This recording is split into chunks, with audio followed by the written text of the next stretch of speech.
It out, you're able to accept this gift. I said, what's the gift? He said, well, the single most significant compilation of historical records and family records are held by the Mormon Church. And he said, we want to do a background for you. We want to check the genealogy for you. And they ended up showing up 5 months later with 6 volumes. And one of them pointed out that on one side of the family, the ones who came from County Louth, they started off in New Orleans, and I warned them, I could have stayed, I would have been good. Folks, look, Mr. Speaker, and I want you to know that diplomat Shane Leslie once wrote, every St. Patrick's Day, every Irishman goes out to find another Irishman to make a speech to. Thank you for allowing me to find you. It's okay. Look, I'm glad I found all of you, because no matter how much we debate, no matter how much we disagree, we always have been able to come together as friends of Ireland. And, the friendship goes back centuries, but today is an important period, an important milestone. Nearly 100 years of diplomatic relations, Taoiseach, and every 100 years of Ireland and the United States. So, Mr. Speaker, thank you for hosting us today. It's a tradition I've always enjoyed. And Taoiseach, thank you for joining us again. And I also like to extend 100,000 welcomes to all the leaders who are involved in the Ireland and Northern Ireland agreements that they've now put it together. And I think, I just wonder whether my mother would have ever thought that would happen. But it's happened, and it's great. It's great to come together once again. To all Irish Americans, Democrats and Republican members here, I'm glad to be united on this issue. We begin the next century of a real partnership. It's been a partnership that's really increasing now. And finally, to all that wish they're Irish, I'm glad you're here too. My grandfather used to say that being Irish is enough. Anyway, I won't point it out. Well, I stand here as a proud descendant of the Finnegans and the Blewitts. The Finnegans from County Mayo, which I just was there not long ago, and the Finnegans from County Louth. And this pride is part of my soul. I'm sure that all of you who are Irish and ancestors feel the same way. In fact, as many of you know, when I served at Capitol Hill, my colleagues used to kid me because I was quoting Irish poets. They thought I quoted Irish poets because I was Irish. I don't do it for that reason, because they're the best poets in the world, that's why.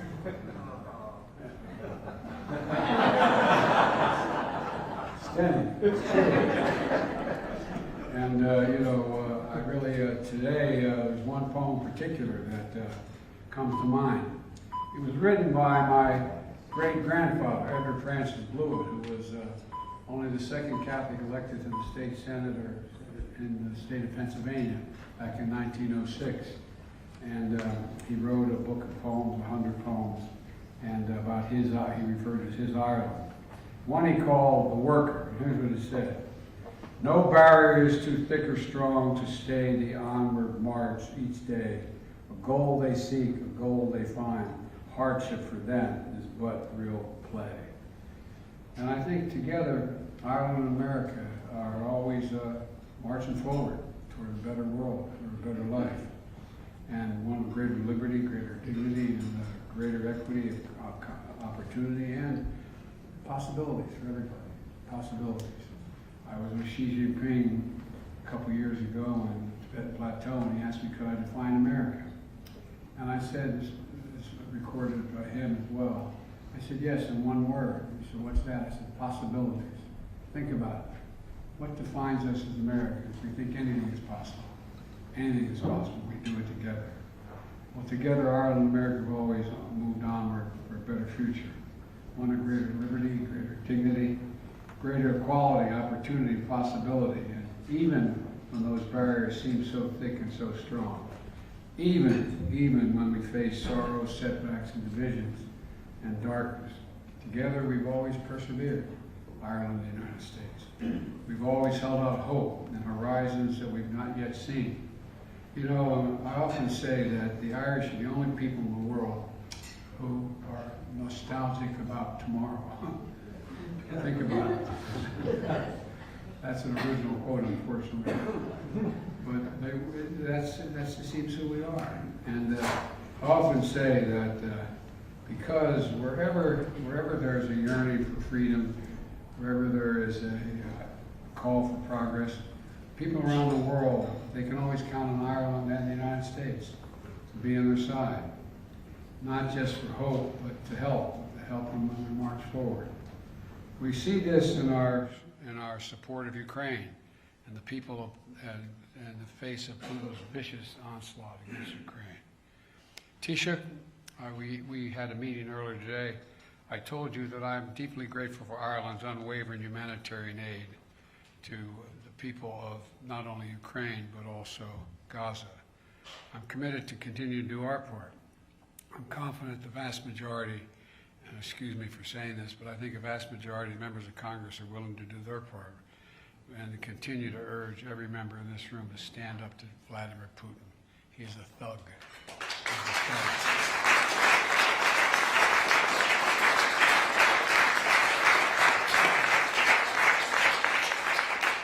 And I urge you to send me the National Security Bill now. The bill includes funding for Ukraine and Israel, and maybe equally important, humanitarian assistance to Gaza.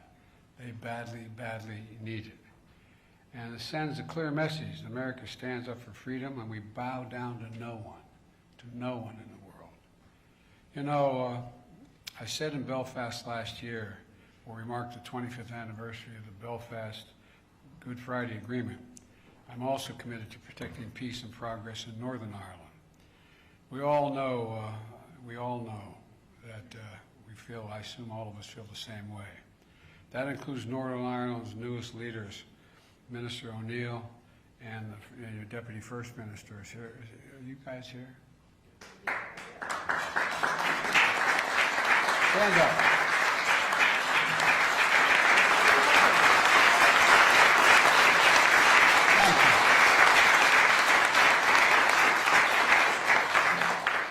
As a friend of mine from Claymont, Delaware would say, who would have thunk it? Thankfully, you're here. And look, to both of you, thank you for reminding us what possibilities there are as we work across the aisle and rise above long-standing disagreements. Let me close with this. I think we stand at an inflection point, not only in American history, but in world history, where the decisions we make now are going to determine what the next 3, 4, 5, 6 decades are going to look like. And I believe history's watching. I think history is watching. Today, let us resolve the march forward with each other and all those who seek a better future. Like our ancestors, remember, no barrier is too thick or too strong for Ireland and the United States to get through. There's nothing our nations can't do together when we work together. And I mean that from the bottom of my heart. I'm confident there's not a thing we can't do if we work together. And I say the same thing. Remember, it's the United States of America. There's nothing beyond our capacity when we work together. So my prayer today is we continue, we increase our working together. Thank you all for having me.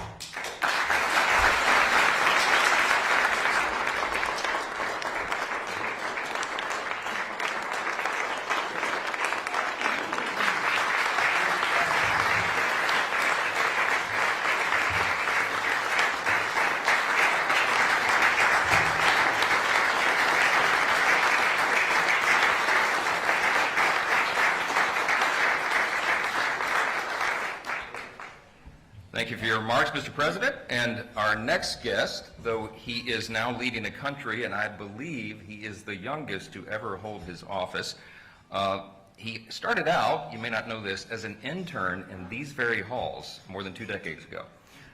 And while this is my first time having the pleasure to meet him in person, he's no stranger to this lunch either. He's been in leadership for quite some time, and he's done a few of these. Will you please join me in welcoming our guest of honor from the Republic of Ireland, the Taoiseach.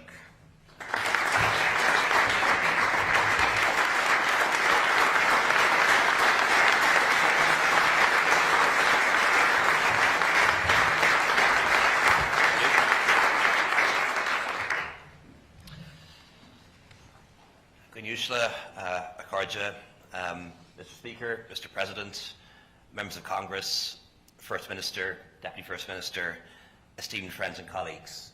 It is an honour and a privilege to be back among friends here in Washington DC today. And thank you, Mr. Speaker, for continuing the tradition of hosting this lunch today. We are very appreciative. I believe that Ireland is perhaps the only country in the world that can get away with turning our national holiday into an international week of events, or in some places a whole month.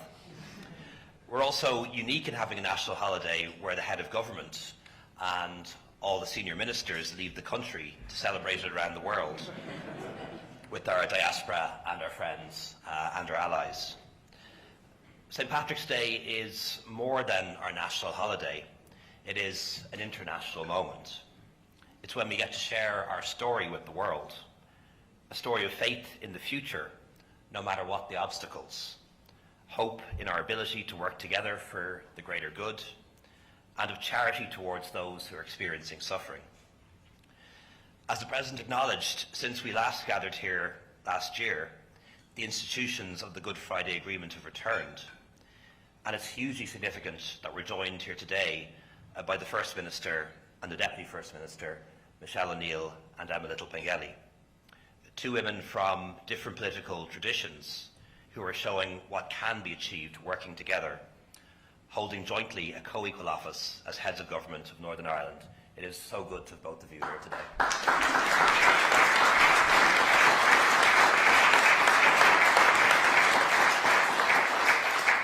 And it's really good to see colleagues here as well, ministers and members of the Northern Ireland Assembly, including the Speaker of the Assembly, Mr. Poots. Also to see members of the House of Commons here too, and members of Dáil Éireann or Oireachtas here too as well. So very much seeing all three strands of the Good Friday Agreement, the totality of relationships, Northern Ireland, North, South and East, West, all represented here today, which makes this a very special moment.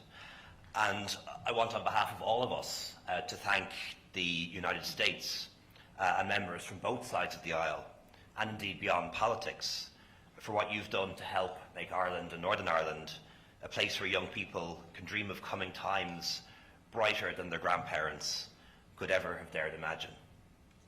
So thank you for your role in giving us back our future. We'll forever remember the steadfast work of so many members of Congress, Democrat and Republican, as well as successive administrations over the years who have made this possible.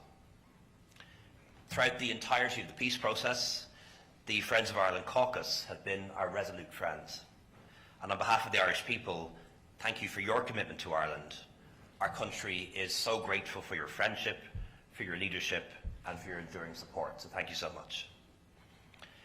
Mr. Speaker, someday soon, we would really like to welcome you to Ireland. So consider this the official invitation.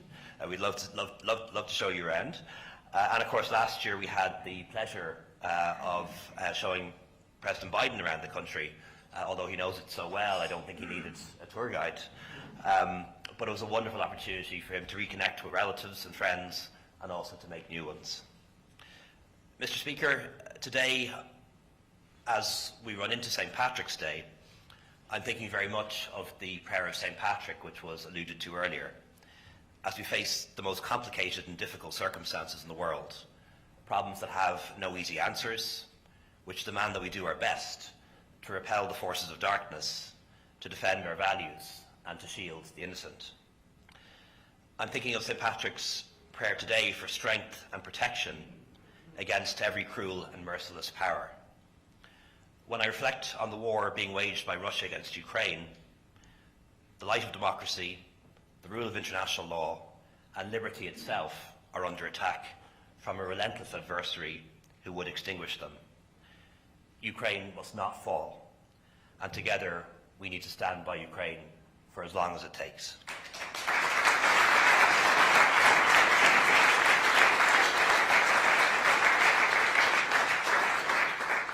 I'm also thinking of St. Patrick's prayer today when he prayed for the wisdom to guide us, when I reflect on the catastrophe that's unfolding in the Middle East, the savage attacks of October 7th on Israel, and the terrible violence and loss of human life in Gaza, which has followed and continues, and we very much want that to end. These are global challenges that demand our courage, our empathy and our action, and we pray for the wisdom of St. Patrick in facing them. Mr. Speaker, over 100 years ago, Ireland and the US established diplomatic relations, the oldest republic welcoming the newest member of the international community. And since then, it's a relationship that has grown on respect, friendship and shared kinship. So thank you so much for helping us in those 100 years to take our place among the nations of the world. We look forward to working with America for the next 100 years, a second century of friendship and alliance. Laila Podrick, son of Díobh Gallair, happy St. Patrick's Day, and thank you very much.